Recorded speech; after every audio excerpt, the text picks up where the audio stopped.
अस्सलाम वालेकुम दोस्तों, उम्मीद करता हूँ आप सब ठीक होंगे। मैं भी ठीक हूँ, अल्लाह का शुक्र है। तो आज के एपिसोड शुरू करने से पहले आप लोगों से रिक्वेस्ट है कि जो भाई मेरे चैनल को देखते हैं, मेरे वीडियो को देखते हैं, मेरे चैनल पर आए हैं, वो मेरे चैनल को सब्सक्राइब कर दें हमारी हौसला अफजाई के लिए, ताकि यूरोप से रिलेटेड, डंकी से रिलेटेड, इमिग्रेशन असाइलम से रिलेटेड, यूरोप के किसी भी मुल्क से रिलेटेड किसी तरह की भी इंफॉर्मेशन, नई और ताज़ा अपडेट मैं आप तक पहुंचा सकूं। चैनल शुरू करने का मकसद ही यही था कि जो हकीकत है ना, वो हकीकत से आपको आगाह कर सकूं। तो इस एपिसोड में मैं आपको बताऊंगा कि हमारी एपिसोड के 4 है कि हमारा जो है ना ईरान माको से तुर्की तक का सफ़र जो है वो क्या हुआ। असल में तो मैं तुर्की की मैंने 3 ट्राई लगाई हैं। ये जो ट्राई थी मेरी पहली ट्राई है। इसमें क्या हुआ वो मैं आपको बताऊंगा। जैसा कि भाईजान आप जानते हैं, मैं और मेरा दोस्त जो कश्मीर से हम दोनों इकट्ठे निकले थे, मैं और मेरा दोस्त और 10 और पंजाबी लड़के, और भी आगे हम जिधर जाते हैं माको में, सेफ में, उधर और भी बहुत सारे 200-300 लोग होते हैं और भी। लेकिन हम जो लोग हैं ना 10-12 लोग होते हैं।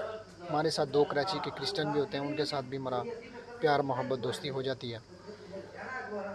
तो जैसे ही हम उधर पहुंचते हैं भाईजान, तो वो बोलते हैं कि कल को जो है ना आपने तुर्की की तरफ सफ़र करना है। और उसके अंदर ही जो है ना वो दुकान भी थी, वो सेफ़ के अंदर, एजेंट के सेफ़ के अंदर माको में। वहाँ से वही महंगी चीज़ें हमने ली खाने पीने के लिए, कुछ बोतलें, कुछ टाफ़ियाँ, कुछ बिस्किट, जो भी था। और वो जो खाना देते थे वो एक रोटी और उसके ऊपर जो है ना वो एक पनीर, उसके अलावा और कुछ नहीं। पर अगले दिन हम लोग जो है ना मुख्तलिफ़ डालों में जो है ना 3 डाले जाते हैं, कुछ 70-80 के करीब बंदे होते हैं, उनको जो है ना उठाया जाता है। मुख्तलिफ़ गाड़ियाँ होती हैं, एक गाड़ी में हम भी होते हैं, जीप में। और वो जो है ना वो माको की वो जो पहाड़ी है, वो चांद तारा पहाड़ी जो वो पुरानी है, वो ख़त्म हो गई है। अब ये माको एक इलाका है, गांव है, वहाँ से ये रास्ता जाता है आगे। माको सिखाने वाला रास्ता और वो दूसरा रास्ता, जिन्होंने डंकी लगाई है उनको पता है। तो वो जीपों में हमें सवार करते हैं और रोड ऐसी होती है, बस पत्थर ही पत्थर है। रोड का बस एक नाम ही है रोड, बाकी कुछ भी नहीं है। वहाँ से वो हमें लेकर जाते हैं, आगे की तरफ बढ़ते हैं। रास्ते में जो है ना वो जीप चढ़ाई के ऊपर जो है ना पीछे आना शुरू, रिवर्स आना शुरू हो जाती है। हमने तो भजन कलमा पढ़ लिया, बहरहाल आखिरकार वो रुक जाती है। हमें वो जो है ड्राइवर था वो बोलता है कि जल्दी से नीचे उतरो और जो है ना जीप को धक्का लगाओ। हम लोग उतरते हैं नीचे, जीप को धक्का लगाते हैं, बहरहाल जीप को ऊपर तक लेके जाते हैं। फिर उतरते हैं हम, हमें उतारा जाता है जीप से। फिर वो जो पहाड़ी हमने क्रॉस करनी है वो माको की, उसके बीचों बीच एक चश्मा भी आ रहा है, बहुत खूबसूरत पहाड़, पत्थर ही पत्थर है, बीच में से पानी आ रहा है और वो पहाड़ी बहुत ऊंची है। बहरहाल हम लोग तकरीबन शाम 3:30 का टाइम होता है, उस पहाड़ी को अबूर करना शुरू करते हैं। और रास्ते में तो कुछ लोग जो पहुंचते हैं वो, उनका तो जो है ना मुंह से खून, किसी का नाक से खून, कोई बेहोश होकर गिर जाते हैं, कोई वहीं से पीछे चले जाते हैं, क्योंकि हाइट बहुत ज़्यादा है। जिन लोगों ने हाइट पर नहीं गए हैं पहले, या कई लोग नहीं भी जा सकते, तो उनके लिए फिर मसला बन जाता है। बहरहाल मुझे भी मसला बना, मैं भी बड़ी मुश्किल से ऊपर हाइट तक पहुंचा। हमारे पीछे भी और लोग थे जो आस्ते आस्ते आ रहे थे, हमारे साथ बूढ़े लोग भी थे, एक अंकल भी थे हमारे साथ, जनाब अली। तो फिर हम हाइट पर पहुंचते हैं और लोग भी जैसे ही साथ मिलते हैं, फिर हमें डंकर बोलता है कि साइड से आप लोगों ने जो है ना वो नीचे की तरफ उतरना है।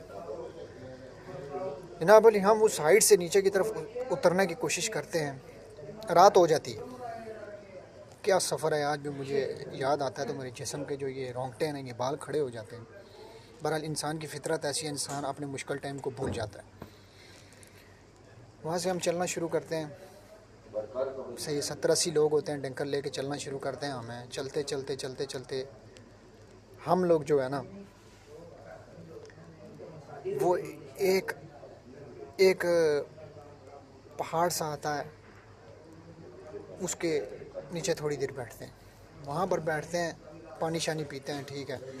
हमारे साथ एक अंकल होते हैं, वो बहुत थक जाते हैं, उनसे चलने नहीं होता है, और डंकर जो है उनको शॉट डालता है और मारने की कोशिश करता है।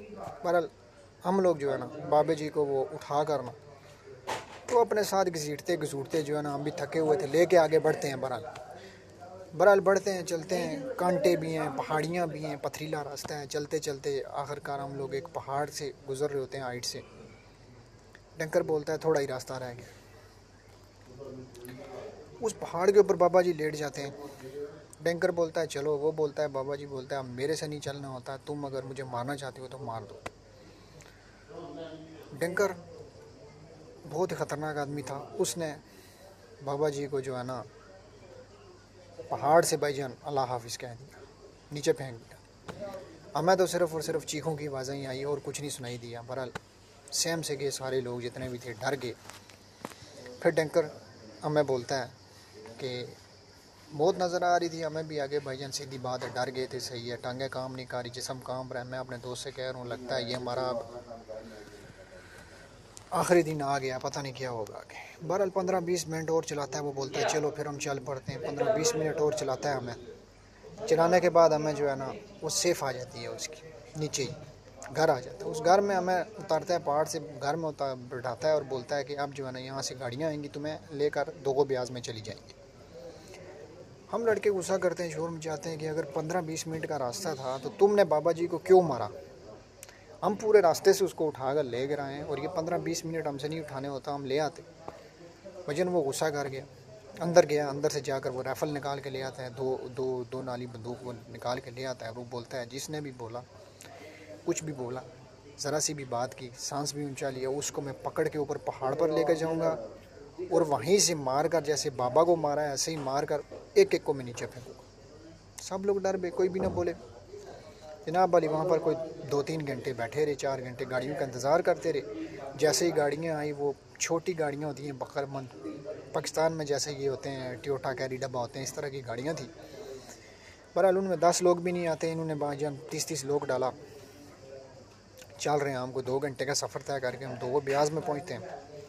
सही है, दोगो ब्याज में जैसे ही हम लोग पहुँचते हैं तो दोगो ब्याज में वो जो आगे टैंकर होते हैं, एजेंट होते हैं, वो लोग हम लोगों की तलाशी लेते हैं। तलाशी लेकर जो हमारे पास पैसा, कोई डॉलर या कोई पाकिस्तानी रुपया या जो कुछ भी होता है वो हमसे छीन लेते हैं। वहाँ पर हम कंगले हो जाते हैं, हमारे पास कुछ भी नहीं होता। वहाँ से आगे का सफ़र ये होता है कि वहाँ पर आपकी एक नकली किबलिक बनाई जाती है तुर्की की, और उस पर फिर आपको आगे इस्तांबुल ट्रैवल करना पड़ता है, इस्तांबुल का सफ़र करना पड़ता है। तो उस किबलिक को बनाने के लिए वहाँ पर जो है ना 2-3 दिन हमें लग जाते हैं। 2-3 दिन के बाद जो है ना ये टंकी मेरी फ़ेल हो जाती है, मैं वापस ईरान चला जाता हूँ। सुनिएगा, वो किबलिक जो है ना वो बनाते हैं हमारी, और फिर जो है ना हम उधर 3 दिन जो गुजारते हैं ना, वो ना पूछें वो कैसे दिन है। एक रोटी देते हैं जिसको स्वामी बोलते हैं, इतनी सी रोटी होती है, सही है, वो 24 घंटे में एक देते हैं, और पानी होता है और कुछ भी नहीं होता है। कोई सिस्टम, कोई निज़ाम नहीं। एक कमरे में 50-50, 60-60 लोग एक दूसरे के ऊपर पड़े हुए हैं, मर रहे हैं, नफ्सा नफ्सी का दौर है। बहरहाल वहाँ से हमें ट्रालू में डाला जाता है, कोई 150 बंदे को ट्राले में डाला जाता है, सही है।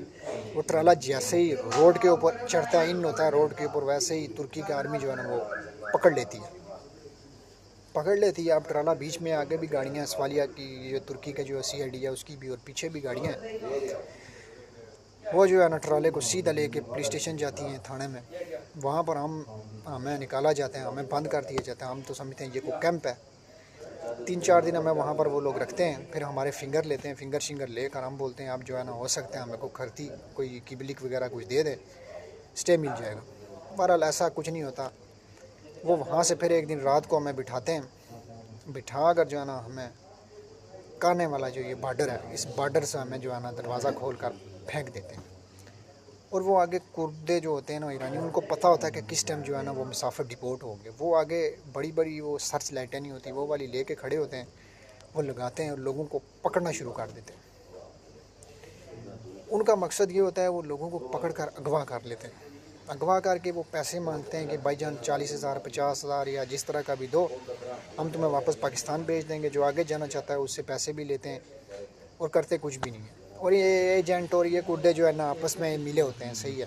तो जिनके एजेंटों का रब्ता हो जाता है उनको छोड़ भी देते हैं, जिनका नहीं होता है उनको जो है ना पकड़ के अगवा करके उनसे पैसे लेते हैं। तो यहाँ से आगे की जो स्टोरी है मैं आपको अगली एपिसोड में बताऊँगा कि कुर्दू ने हमें कैसे अगवा किया, और उसके बाद जो है ना आगे की स्टोरी इंशाल्लाह आपको कंटिन्यू करता रहूँगा। अगर वीडियो अच्छी लगे मेरे भाइयों तो मेरे चैनल को सब्सक्राइब कर दें, लाइक कर दें और शेयर कर दें, ताकि आने वाली आपको वीडियो मिल सके और ताकि अच्छी मैं यूरोप से रिलेटेड आपको इन्फॉर्मेशन दे सकूँ। तब तक के लिए खुदा हाफ़िज़।